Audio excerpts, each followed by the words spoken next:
손흥민이 토트넘을 떠날 거라고 당연하듯이 바람을 말했지만 2025년 7월 31일에 손흥민은 어느 팀에 소속되어 있을까요? 손흥민은 현재까지는 토트넘과의 계약 기간이 2026년 5월까지입니다. 그러니까 다음 시즌까지는 토트넘 소속 신분이긴 합니다. 토트넘의 올 시즌 최종 성적과 손흥민의 의지에 따라서 소속팀이 바뀔 수도 있는 거죠.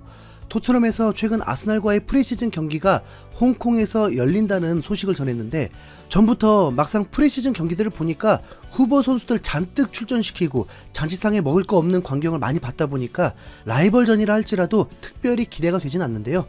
그날이 가까워지니까 손흥민 이적 여부가 더 궁금해지네요. 우선 양민혁이 토트넘 소속이기 때문에 토트넘 자체를 외면할 수는 없을 것 같고요. 뭔가 알게 모르게 정이 든 것 같기도 하고 그렇네요. 네.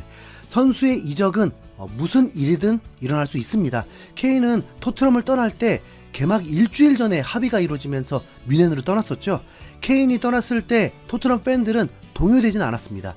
우승을 하고 싶어하는 현존 최고 스트라이커가 토트넘에서는 도저히 이룰 수 없다는 걸 팬들도 알아서인지 아쉽지만 잘 보내주었습니다. 그리고 케인도 토트넘에 대한 남다른 애정을 인터뷰를 통해서 여러 차례 언급하기도 했습니다.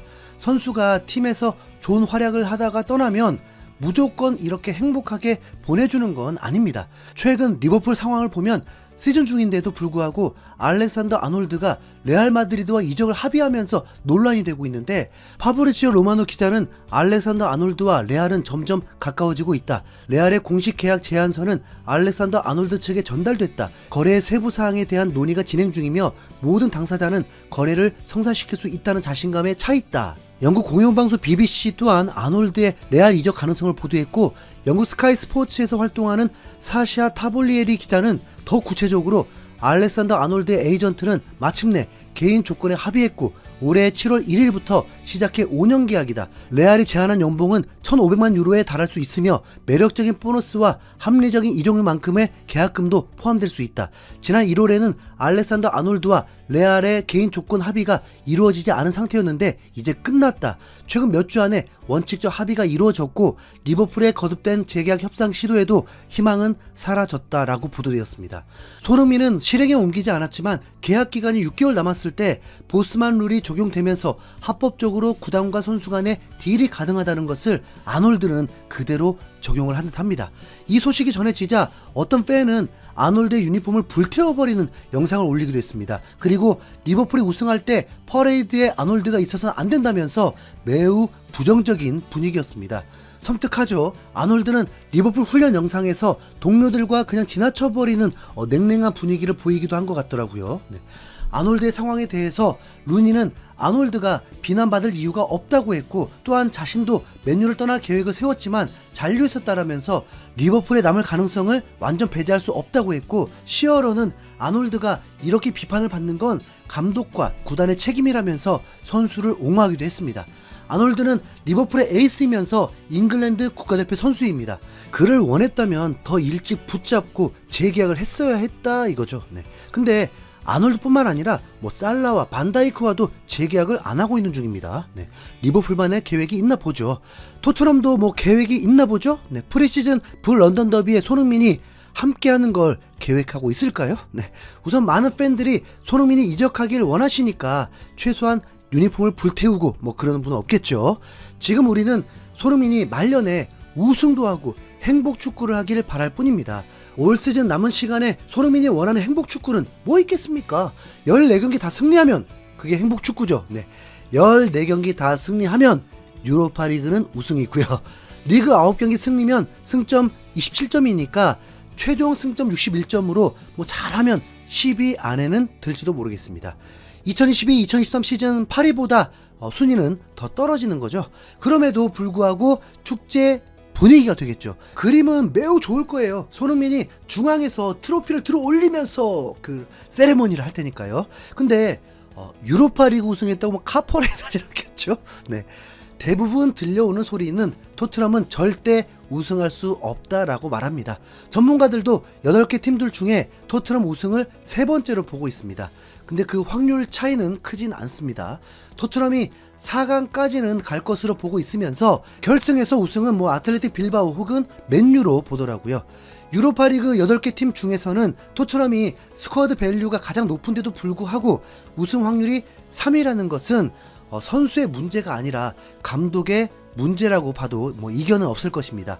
영국 매체들은 엔지 감독도 시즌 종료 후에 경질될 것이라고 보고 있고 이라올라 감독 영입설이 계속 돌기도 합니다. 그런데 참 특이한 건 최근 엔지 감독이 인터뷰를 했는데 참 편안하다는 것입니다. 이전에 감독들은 꼭 토트넘 감독들만이 아니라 다른 팀의 감독들도 팀 성적이 좋지 않으면 위기감이 감돌면서 감독들도 예민해지기 마련인데 이 양반은 왜 이렇게 편안한 거예요? 네. 인터뷰의 내용은 올 시즌은 많이 힘들었는데 마치 도미노 효과 같았다.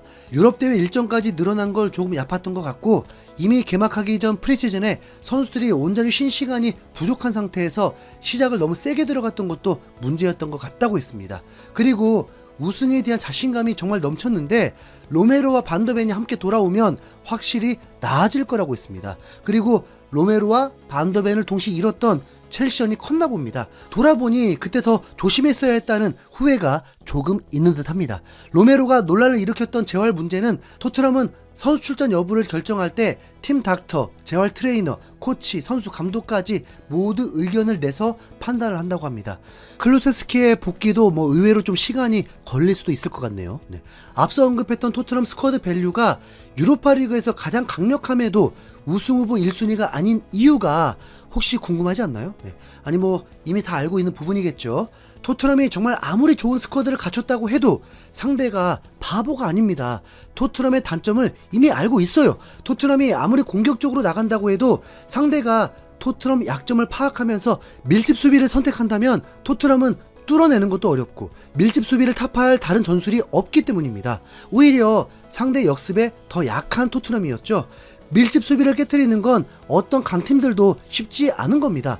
볼이 굴절되거나 선수들의 실수 등을 통해서 득점 찬스가 나오는 경우가 허다합니다. 토트넘은 득점 찬스를 놓치는 문제보다 공격이 끊기게 될 때 선수들이 자리 정비가 되어 있지 않으면서 허둥대는 상황이 정말 많았습니다. 이건 감독의 전술적 지시로 선수들의 위치 선정을 통해서 해결될 수 있는 부분인데 너무 쉽게 실점을 한단 말입니다. 그게 어떻게 로메로, 반더벤이 오면 다 해결되는 거겠습니까? 미드필더들까지 포함되어야 하고 풀백들의 위치 선정에 따라서 수비의 안정이 결정나게 되겠죠. 우선 엔지 감독은 어리석게도 실점 위기 상황을 중요시하지 않는 건 확실합니다. 지난 시즌 후반기에도 11경기 연속 실점을 했습니다. 올 시즌은 29경기에서 43실점으로 리그 13위입니다. 지금부터 아무리 토트넘이 완전체가 되어 있다고 해도 실점 위기가 적다는 걸 두 눈으로 봐야 좀 더 희망을 가질 수 있을 것 같습니다. 우선 프랑크푸르트, 라치오 두 팀 모두 득점 실점이 토트넘과 매우 비슷하더라고요. 그러면 어느 정도 더 희망은 생기지 않겠습니까? 네. 엔지 감독 체제에서 토트넘을 처음 상대하는 팀은 좋은 결과를 내지 못했습니다. 아무리 분석해도 해보지 않고는 몰라요. 네. 개인적으로 토트넘이 더 유리하다고 봅니다. 여러분들의 의견은 어떤지 궁금한데요. 댓글로 남겨주시면서 소통했으면 좋겠습니다. 감사합니다. 흰수염고래 스포츠였습니다.